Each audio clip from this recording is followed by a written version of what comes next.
título de la charla de hoy, estamos en el mes de diciembre, un mes que, como sabemos, es maravillosamente mariano, porque las fiestas de los hijos son siempre también fiestas de las madres.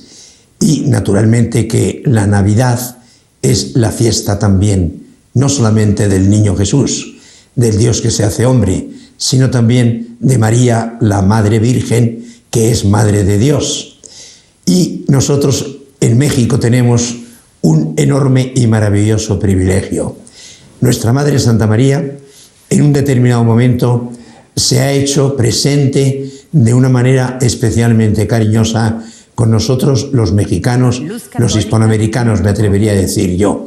De hecho, no olvidemos que la Virgen ha sido proclamada maestra, más que maestre, coronada como madre de toda la hispanidad también.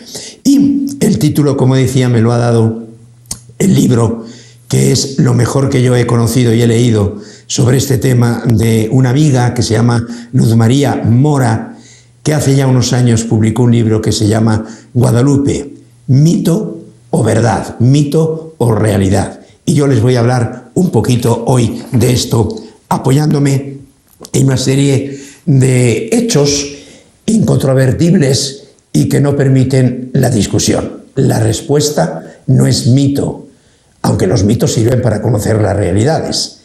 La realidad es que es verdad, la aparición, y hay una serie de hechos inexplicables, increíbles, que fortalecen el tema del que vamos a tocar ahora.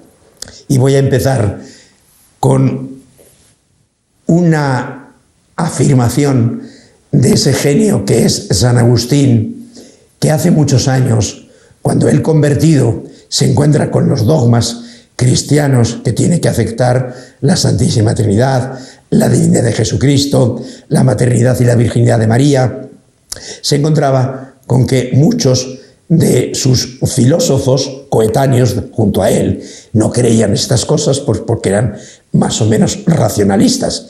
Así los llamaríamos hoy, o gnósticos, como se llamaban en aquella época, que no podían admitir nada que no fuera explicado matemáticamente por la razón. Pues bien, hace ya años que se motivó el estudio a fondo científico de este hecho, y los asombrosos descubrimientos científicos que se hicieron en esos años siguen haciéndose hoy todavía en torno a la imagen de la Virgen de Guadalupe. Nos tienen pasmados a todos, a los científicos, a los filósofos, a los creyentes, a los teólogos, si quieren ustedes llamarme así. Para entender la importancia de este hallazgo, vamos a hacer un poquito de historia, que ustedes se la saben muy bien, pero que es bueno recordarla hoy. Una leyenda piadosa y antigua declaraba acerca de la milagrosa confección de la imagen, no pintada por mano de hombre según esta tradición, sino milagrosamente impresa en la túnica de un indio llamado Juan Diego en 1531, y como sabemos ya canonizado. Pues bien, el relato contaba, está escrito en náhuatl, la lengua de los aztecas, con caracteres latinos, y fue editado en su idioma original y en español en 1649, aproximadamente un siglo después de su primitiva redacción. Se lo debemos a un tal bachiller Luis Laso de la Vega. Pues bien, cuenta la historia que Juan Diego importunó muchas veces al primer obispo de México, el franciscano Fray Juan de Zumárraga, para que hiciera un edificio, una pequeña capilla, en principio, en primer momento, una ermita en un lugar denominado Cerro del Tepeyac. Pues el obispo no le hizo caso, como sabemos, y para quitárselo de encima, pues le pidió que le trajese una prueba convincente y que no fuera a molestar día tras día, que dejara de molestar. Bueno, entonces, pues, como sabemos, un día se presentó Juan Diego y, como prueba, le presentó unas rosas llamadas ahora rosas de Castilla, que era imposible que florecieran en aquella sazón. Estamos en el mes de diciembre de 1531. El obispo se quedó muy sorprendido. No solamente el obispo, porque las llevaba el muchacho recogidas en la túnica o tilma, y al desplegar esta y caer las flores al suelo, se apareció la Virgen y a todos los presentes, que eran 8 o 10 personas.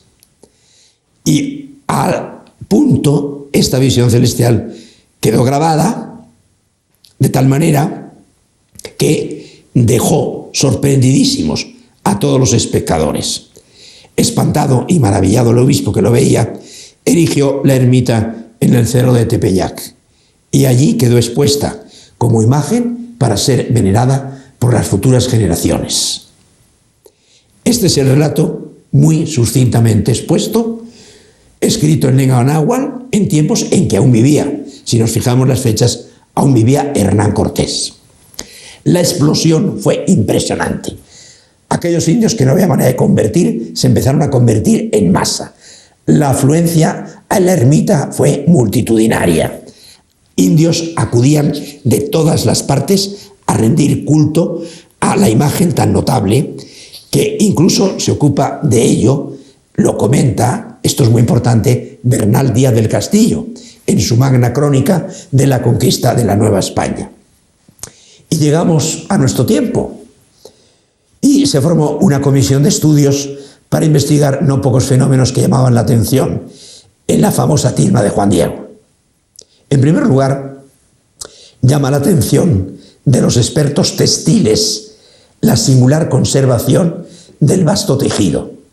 Hoy día está protegido por cristales, lo sabemos muy bien, pero durante siglos no fue así. Estuvo expuesta a la buena de Dios, a la tupatolondra, como dicen los clásicos, a los rigores del calor, el polvo y la humedad, sin que se deshilachase ni se enturbase su curiosa policromía. La materia física sobre la que la imagen quedó estampada es una urdimbre hecha con fibra de ayate de la especie mexicana Agave postulezac, que se han hecho pruebas con ella, y mientras la túnica del contemporáneo de Cortés lleva pues más de 400 y pico años sin desgarrarse ni descomponerse, y por causas inentendibles es refractaria a la humedad y al polvo. Primer hecho inexplicable. Se atribuyó esta virtud a la clase de pintura que cubre a la tela y que muy bien podría actuar como poderosa materia protectora, y en consecuencia se remitió una muestra para que la analizase al sabio alemán y premio Nobel de Química Richard Kuhn. No confundir con el teólogo Kuhn ni con el obispo Kuhn. Richard Kuhn. Su respuesta dejó asombrados a todos. ¿Por qué? Porque dice: los colorantes no pertenecen al reino vegetal, ni al mineral, ni al animal. O sea, no tienen una explicación científica esos componentes en el mundo que hoy conocemos. Se pensó que a lo mejor, o probablemente, la tela estuvo tratada por un procedimiento especial.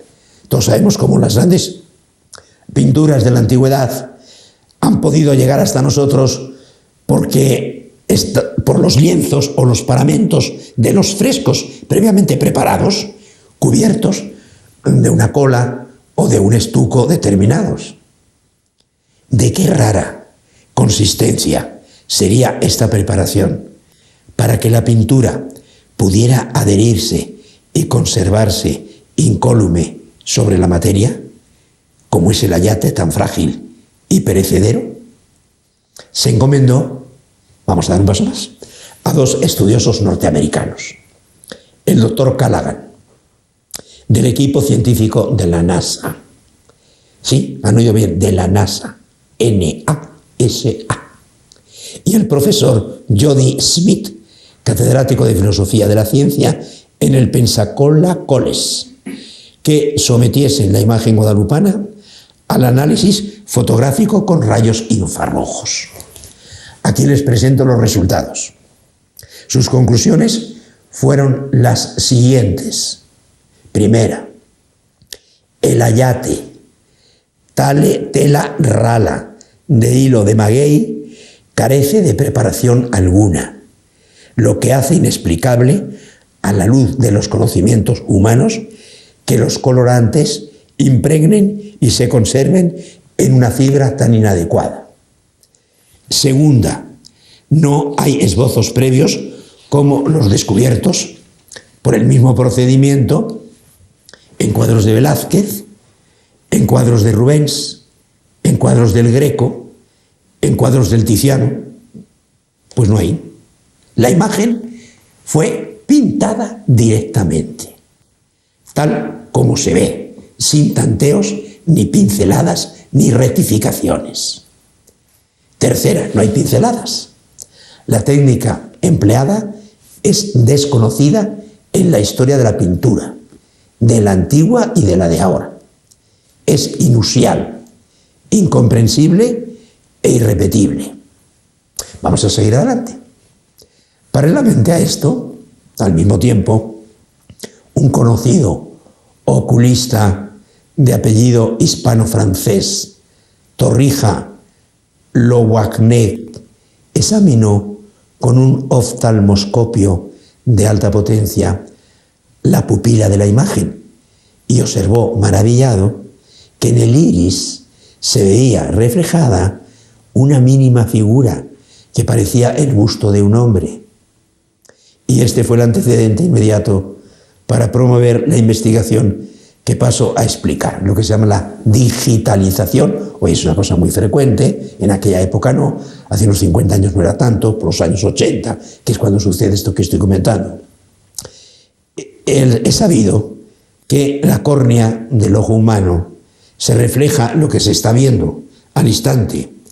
El doctor Aste Tonsmann hizo fotografiar, sin él estar presente, los ojos de una hija suya, y utilizando el procedimiento denominado proceso de digitalización de imágenes, pudo averiguar, sin más, todo cuanto su hija veía en el momento en que estaba siendo fotografiada. Este mismo científico, cuya profesión durante mucho tiempo ha sido la de captar las imágenes de la Tierra transmitidas desde el espacio por los satélites artificiales, digitalizó la imagen guadalupana y los resultados fueron conocidos. Dice, para que nos entendamos, el procedimiento, como sabemos más o menos ya, consiste en dividir la imagen en cuadrículas microscópicas hasta el punto de que en una superficie de 1 milímetro cuadrado caben 27.778 ícimos, esto en aquellos tiempos, ahora no lo sé, mínimos cuadraditos. Una vez hecho esto, cada mini cuadrícula puede ser ampliada, multiplicándola por 2000, permitiendo la observación de detalles imposibles de ser captados a simple vista. ¿Y cuáles fueron los detalles? En el iris de la imagen guadalupana se encuentra el propio franciscano, en cuyo rostro se ve deslizarse una lágrima. Un paisano muy joven, la mano puesta sobre la barba, con ademán de consternación. Un indio con el torso desnudo, en actitud casi orante. Una mujer de pelo crespo, probablemente una negra, al servicio del obispo franciscano, del religioso franciscano. Es decir, el mismo episodio relatado en náhuatl por un escritor indígena anónimo en la primera mitad del siglo XVI y editado en náhuatl y en español por Laso de la Vega en 1649, al que hemos hecho referencia. Actualmente, y cuando digo actualmente son ya bastantes años los que han pasado, se están haciendo estudios iconográficos para comparar estas figuras con los retratos conocidos del arzobispo Zumárraga y de gente de su tiempo, de su entorno. Lo que es radicalmente imposible es que en un espacio tan pequeño como la córnea de un ojo, situada en una imagen de tamaño aproximada al natural, un miniaturista haya podido pintar lo que ha sido necesario ampliar 2000 veces para poderlo advertir. Maravilloso, maravilloso. El abogado y profesor Luis Fernández Hernández, antiguo colaborador en España de la editorial Católica, le ha pedido o le pidió al autor de estas cosas que estoy comentando el que prologara. Estas palabras las he sacado de un artículo de un periódico español que publicó Torcuato Luca de Tena de la Real Academia Española, y le pidieron, estuvo expulsado de España realmente por motivos políticos. Hizo una temporada aquí en México, yo lo conocía aquí en México, y llegué a tener una cierta amistad con él, y pues le pidió que le escribiera, y esto forma parte del escrito de ese libro. ¡Inexplicable!, exclamaron los miembros de la comisión de estudios cuando conocieron el veredicto del sabio alemán Richard Kuhn de que la policromía de la imagen guadalupana no procedía de colorantes minerales, vegetales, animales. ¡Inexplicable!, declararon los escritos norteamericanos Smith y Callaghan al ver por los rayos infrarrojos que la pintura carecía de pinceladas. Y el miserable ayate de la tilma de Juan Diego de toda preparación. Inexplicable, el doctor Astet Tonsman, al referir en numerosas conferencias el hallazgo de figuras humanas de tamaño infinitesimal en el iris de la Virgen, no se harta de repetir: inexplicable, radicalmente inexplicable.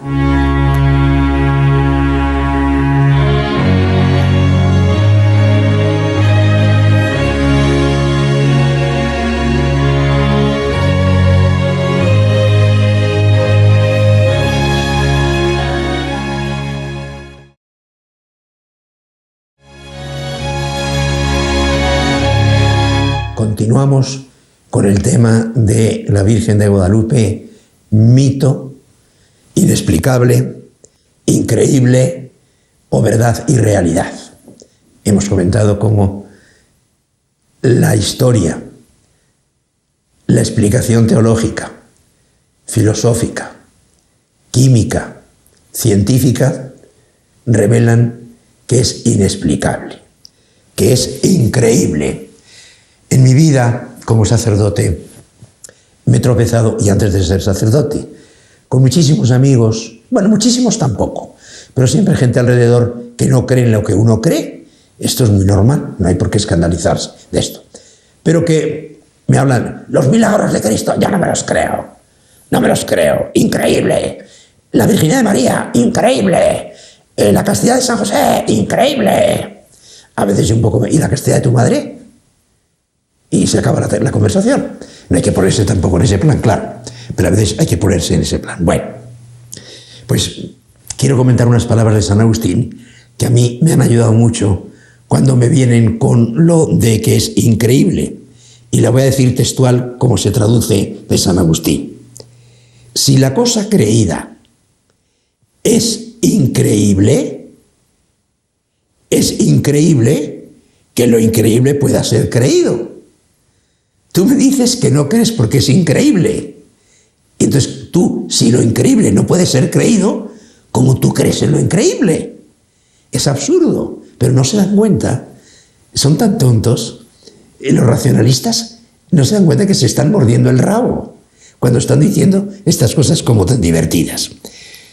A propósito de esto, recuerdo también aquello que decía y que lo he repetido muchas veces porque es muy divertido, nada menos que Einstein.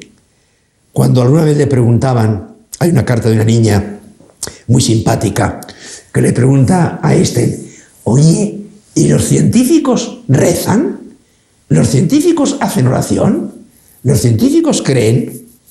Y entre las contestaciones de Einstein, otro día comentaremos esta carta porque es muy simpática, entre las cosas que cuando a Einstein le venía con choques de fe-ciencia, él se reía y decía, miren, no se peleen, es más fácil desintegrar un átomo que diluir la estupidez de un cerebro terco, de un cerebro obstinado. Los racionalistas suelen ser de una terquedad absoluta.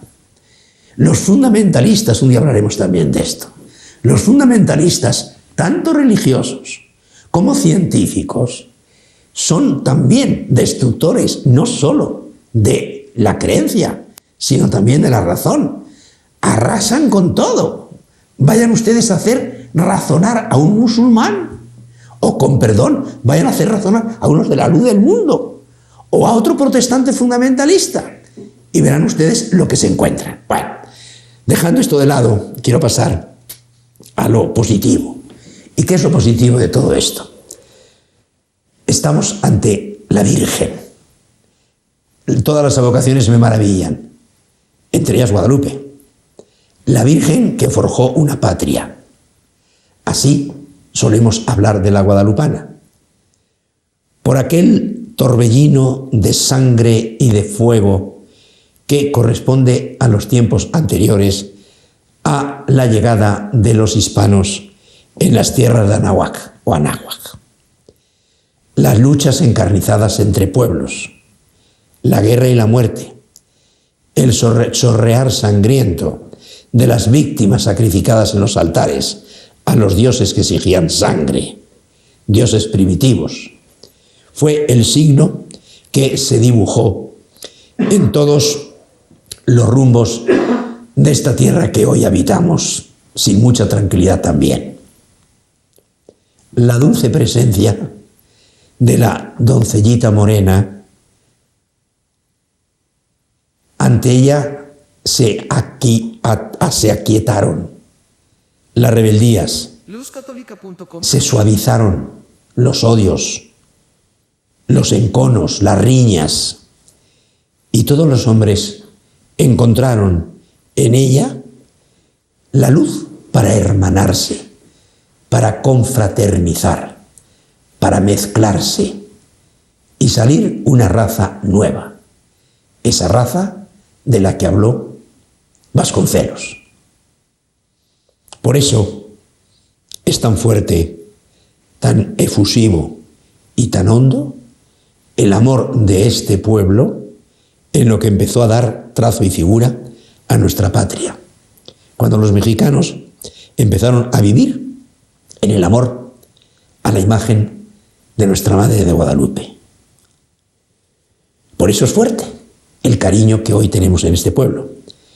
Por eso tenía con mucha razón cuando Octavio Paz hablaba de cómo la única democracia que realmente existe en México es la de la Virgen de Guadalupe.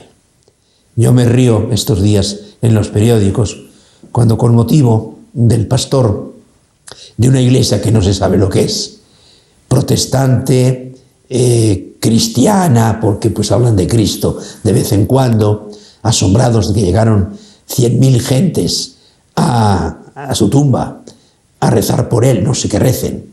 Pero es curioso porque cuando uno piensa en los 12 millones de la Virgen de Guadalupe solo en el Distrito Federal y pensemos un poquito en San Juan de los Lagos, aquí mismo en Guadalajara, en Zapopan, no hay más que ir todos los días, a cualquier hora, para encontrar la maravilla de gente que muchas veces casi sin catecismo, casi sin doctrina, muchas veces con mucha doctrina y con mucho catecismo, no nos avergüenza lo más mínimo ponernos en el suelo a los pies de la Virgen de Guadalupe. A mí no me cuesta absolutamente nada y me parece maravilloso. No me gusta demasiado los rodillazos y van a producir sangre y cosas de ese tipo. No nos está pidiendo eso la Virgen de Guadalupe. ¿Qué nos pide la Virgen de Guadalupe? Forjar una patria. Vale la pena que recordemos, porque está un poquito olvidado, que yo sepa, los papas han intervenido muchas veces hablando de esta maravilla que es la Virgen de Guadalupe. Y que además, con motivo, por ejemplo, de el 75 aniversario de la coronación de Nuestra Señora de Guadalupe, el Papa Pablo VI, en aquella época no había todavía los medios que tenemos ahora, hoy lo hubiera hecho de otra manera, pero envió un radiomensaje que es una maravilla, y yo quisiera comentártelo un poquito. Y posteriormente, hace menos años, con el centenario, en el 1995, el Papa Juan Pablo II ahora ya nos envió una carta en el centenario de la coronación de la Virgen de Guadalupe. ¿Y qué nos dicen estos documentos? ¿Qué nos pide el Papa a nosotros y a la Virgen de Guadalupe? Comenta el Papa en su radiomensaje de 1970. En el 75 aniversario de la coronación de Nuestra Señora de Guadalupe, deseamos unir nuestra voz a ese himno filial que el pueblo mexicano eleva hoy a la Madre de Dios.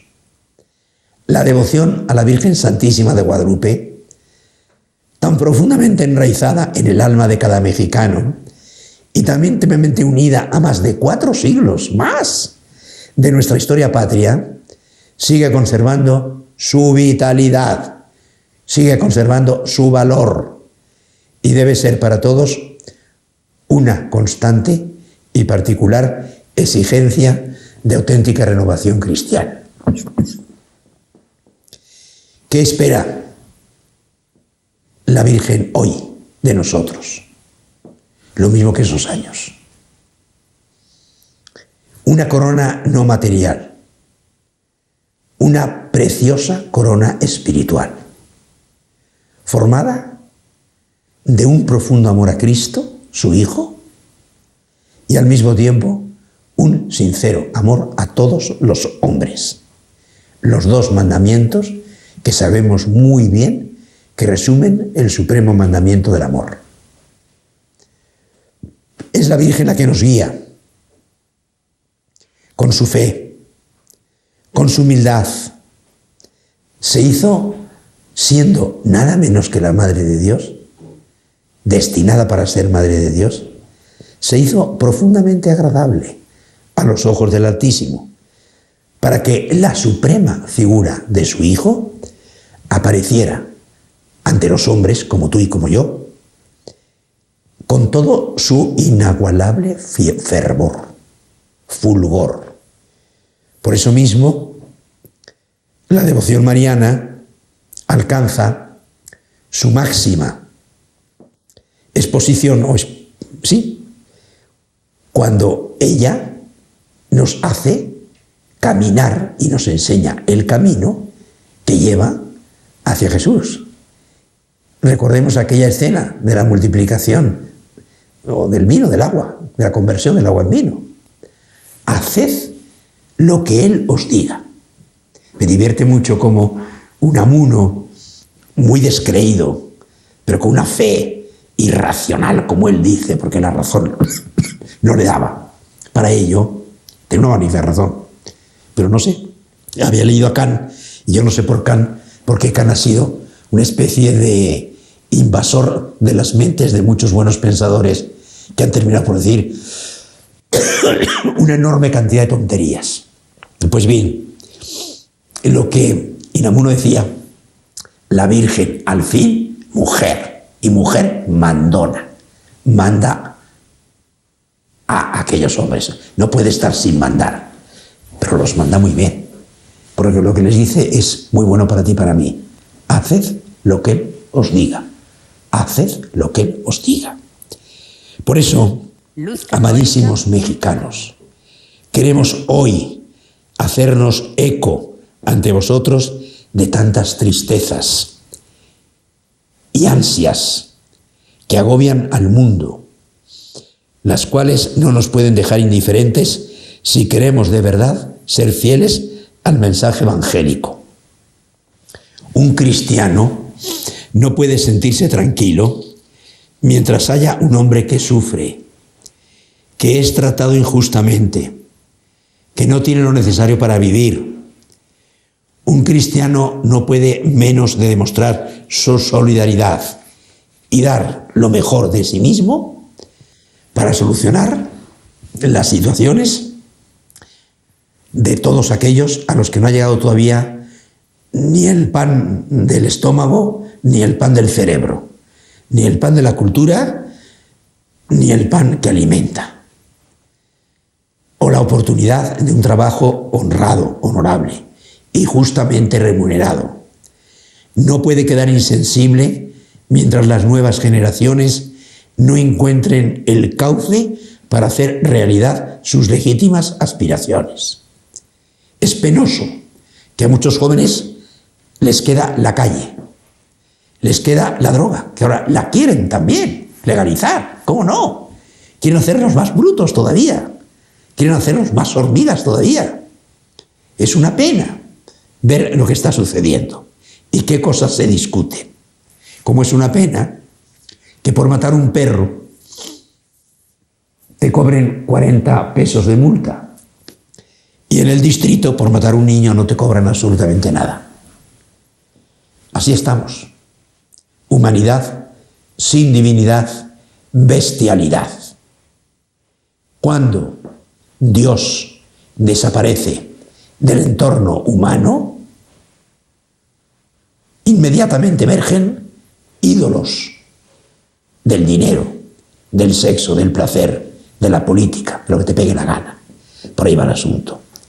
Por ese motivo, decía el Papa, en fiesta tan señalada, os exhortamos de corazón a dar a vuestra vida cristiana un marcado sentido, fíjense bien, social, como pide el concilio, que nos haga estar siempre en primera línea en todos los esfuerzos para el progreso y en todas las iniciativas para mejorar la situación de los que sufren necesidades.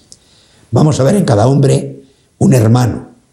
Vamos a ver en cada hermano a Jesucristo, de la manera que el amor a Dios y a los hombres se unan en un mismo amor vivo y operante, que es lo único que puede redimir las miserias del mundo en el que actualmente estamos viviendo.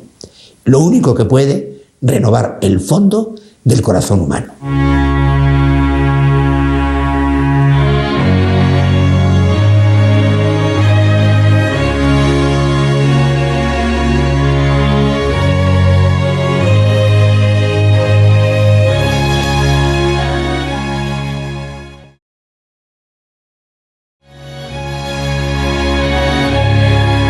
Seguimos resumiendo, comentando las palabras de los papas en los aniversarios de la coronación de la Virgen de Guadalupe. Estamos terminando ya. ¿Qué nos decía el Papa?